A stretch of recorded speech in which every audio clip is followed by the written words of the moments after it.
सद्गुरुनाथ महाराज की जय।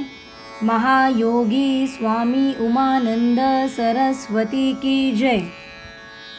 श्री गुरुगीता हा गुरुभक्ती योगाचा मंत्रराज आहे। कलियुगा संसार सागर तरून जाण्यासाठी हा महामंत्र गुरुदेवांनी स्वाध्याय म्हणून दिला आहे। श्री गुरुगीतेतील संस्कृत श्लोकांचा अर्थ महायोगी स्वामी उमानंद सरस्वती यांच्या श्री गुरुगीतार्थेश्वरी या विवेचनाच्या आधारे आपण जाणून घेत आहोत। आजचा श्लोक आहे 43वा। यदङ्घ्रिकमलद्वन्द्वं द्वन्द्वतापनिवारकं तारकं सर्वतापद्भ्यः श्रीगुरुं प्रणमाम्यहम्।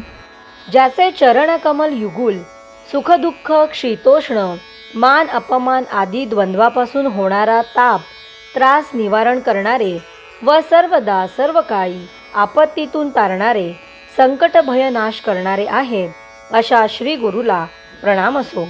श्री गुरु चरण सम सुंदर असतात, विषमता त्यात नसते। सम ते सुंदर आणि पवित्र व शुभ म्हणजे अशुभाचा नायनाट करून सदा कल्याण करणारे असते। कमळ हे सौंदर्य, शुभता व पावित्र्य यांचे प्रतीक, म्हणून गुरुचरणांना कमळाची उपमा देण्यात कवी फार औचित्य दाखवितो। 2 पाय चाल एक, 2 हात नमस्कार एक, 2 डोळे दृष्टी एक, 2 ओठ हास्य एक, ह्याप्रमाणे द्वैतातून द्वंद्वातून अद्वैताकडे जाण्याचा मार्ग आहे। जीवन हाच मुळी द्वंद्वाचा खेळ। खेळ म्हटला की द्वैत आलेच, पण द्वैताची भावना बाजूला सारता आली तर अद्वैताचा आनंद लाभतो।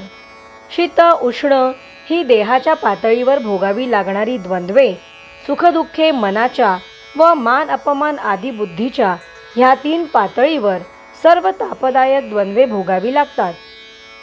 पण श्री गुरुच्या 2 चरणांनी सम होऊन अद्वैत साधल्याने श्री गुरु चरण द्वंद्वाच्या तापाचा नाश करतात, आपत्ती इष्टापत्ती बनवतात, कष्ट इष्ट करतात, संकट सकट करतात, संकटाची दृष्टी संकष्टी करतात व जीवाला उद्धरतात।